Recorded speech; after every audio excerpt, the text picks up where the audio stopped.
You're listening to Trek FM.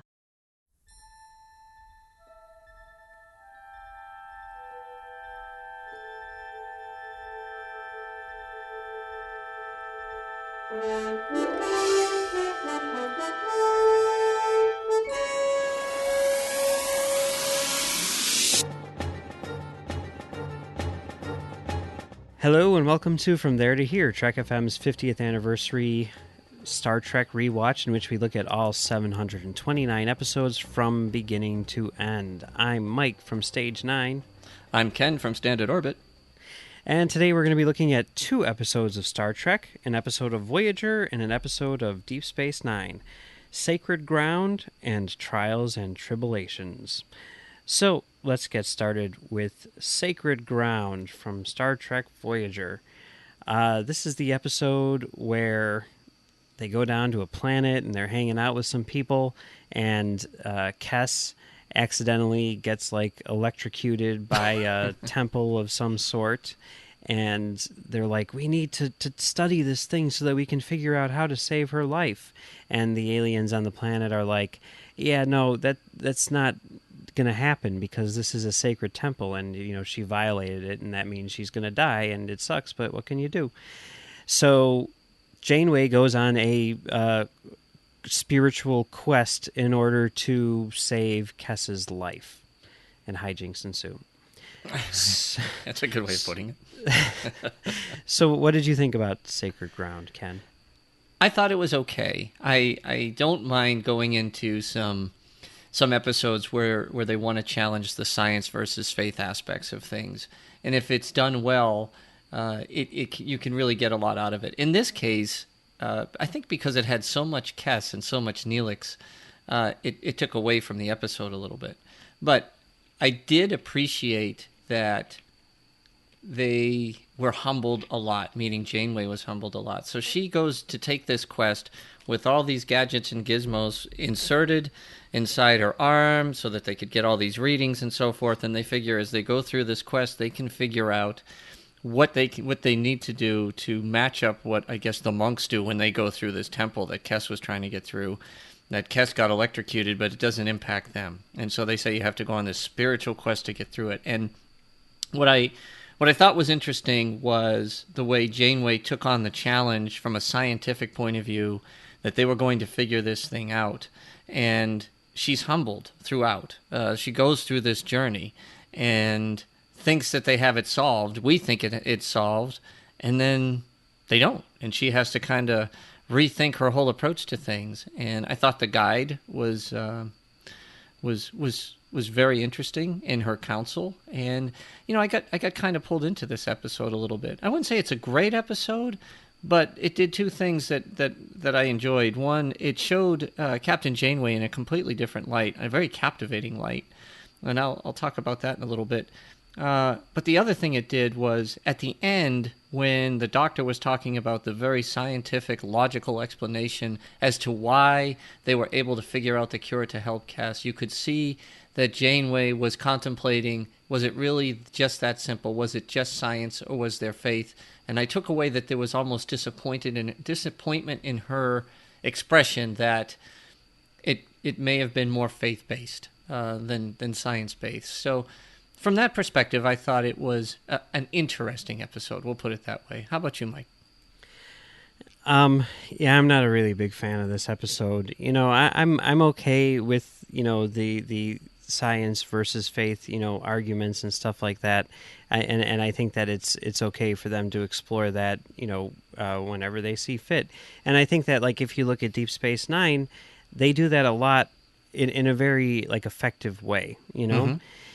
In this particular instance, I did not really feel that so much because, full disclosure, I'm very much on Janeway's, side of the spectrum when it comes to faith versus science. I'm very much sort of obviously there's a reason for why these things are, and sooner or later we'll figure it out. Sure. And, the fact that they went through all this stuff and then it came down to a leap of faith, whatever, and she took the leap and it worked, it's okay, that's fine. But then when you get to the end and the doctor is explaining it all, and they're like, well, the reason why it worked is because if you look at the temple, it's covered in this thing, this random, mineral or whatever.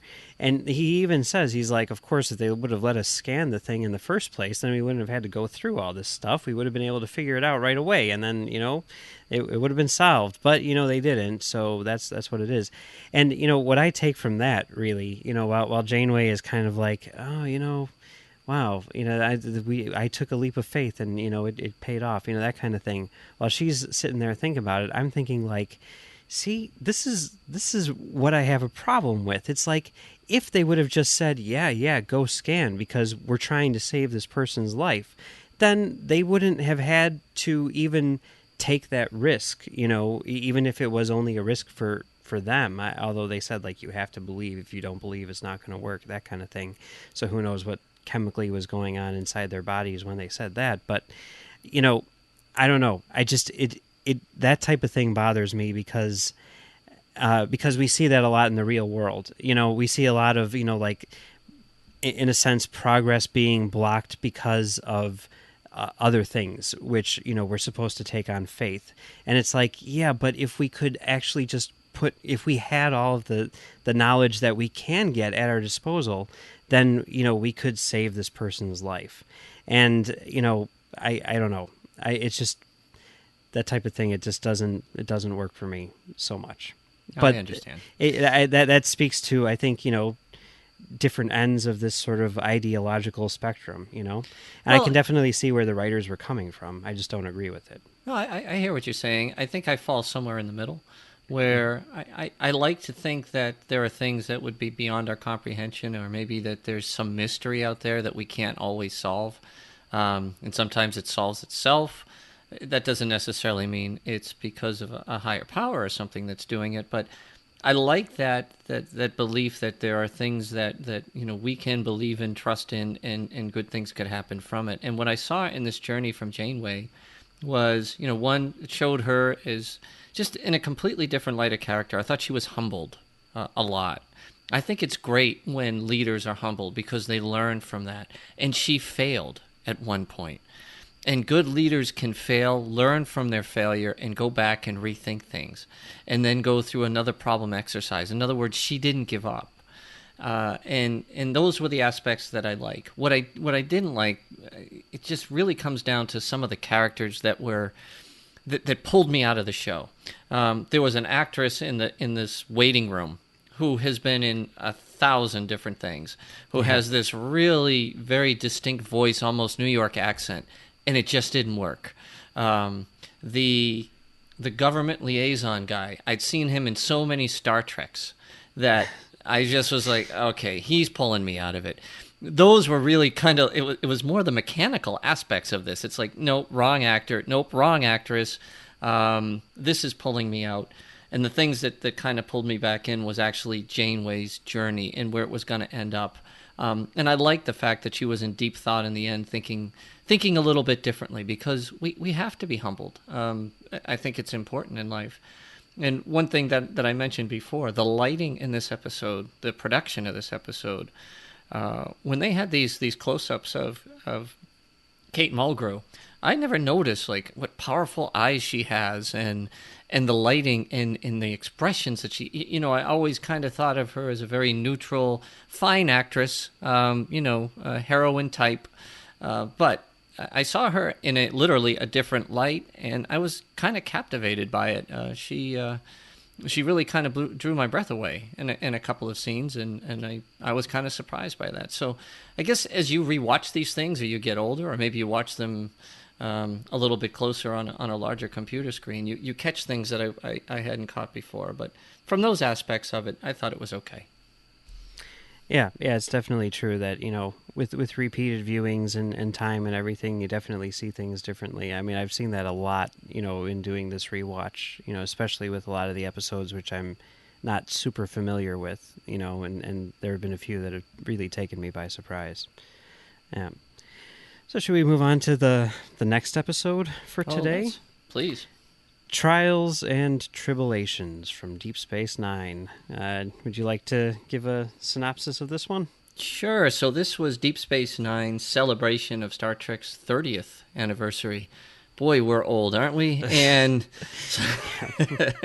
so we're talking about a 20-year-old episode, folks, which is incredible when you think about it. But Trials and Tribble-ations has to do with an orb that has been stolen, the Orb of Time, and a Klingon, Darwin, from the Trouble with Tribbles episode, who played the Klingon spy who was made to look like a human. Well, turns out he didn't have a very good life after that failure in destroying the Quadro Tikaheli, and he steals the Orb of Time to go back and kill Captain Kirk, and the team on the Defiant go back in time to rescue Captain Kirk and figure out what Darwin's up to. So they need to capture the bad guy.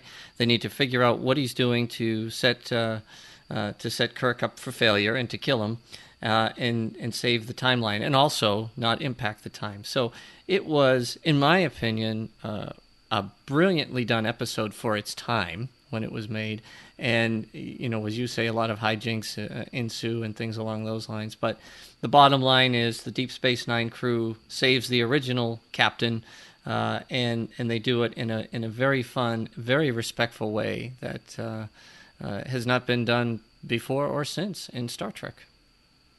No, that's definitely true. This episode, I'm sure you remember when it came out too, but there's a lot of like hoopla surrounding it. Not only that it was the 30th anniversary of Star Trek, but that they were going back to the original series and everything, and there were specials, and they were showing the other episode before this one aired, and all that stuff. And I remember vividly sitting and watching this episode when it aired. I was at my Aunt Rita's house. I was with my Aunt Rita and my cousin Vicky, who were the two who like introduced me to Star Trek, and I loved it back then, and I love it now. There's lots of times where I sort of like go back and forth in terms of what my favorite episode of Deep Space Nine is, but it's always between this and In the Pale Moonlight, which couldn't be more different if they tried. Nope. But I absolutely love how this is very similar to Deep Space Nine on the whole, kind of like a celebration of the legacy of Star Trek. It's really about, it's a love letter to the original series, and it's really about how great Star Trek is, and it's basically just a romp, but it's a very fun romp, and I love the performances, I love the production design, the plot devices which are used. I think it's perfect in every way.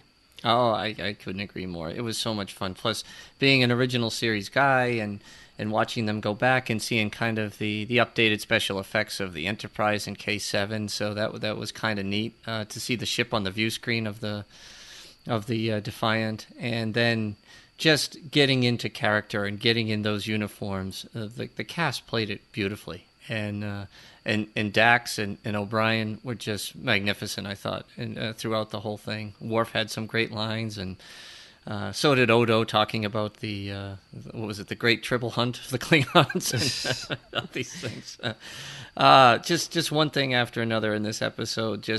I was smiling from beginning to end. Even the very beginning when it was the Office of Temporal Affairs, whatever, comes in and making really bad jokes, and or they're talking about Captain Kirk and all the violations he had and breaking the temporal laws. It just from start to finish, it was a great episode. And I'm like you, Mike. I always go back and forth as to where it lands, and it's definitely right up there. And there's a lot of episodes throughout the different series where I can say they're diametrically different, but there's a different reason why they might be one or two. But this was a lot of fun, and I don't think we saw anything quite like it ever again. Maybe In a Mirror Darkly on Enterprise a little bit, but it wasn't like they were cutting in. They just recreated that universe again. But no, great times. Loved it all the way around. Highly recommend it.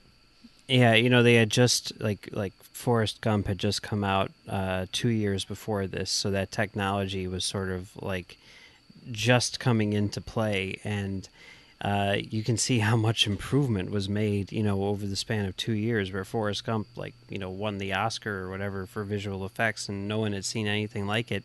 And then here we are 2 years later on a television budget, and, it's being done even better than it was back in 1994. And, it's something which probably could not have been done even 3 years prior. Like if Next Generation came up with this idea, they wouldn't be able to do it.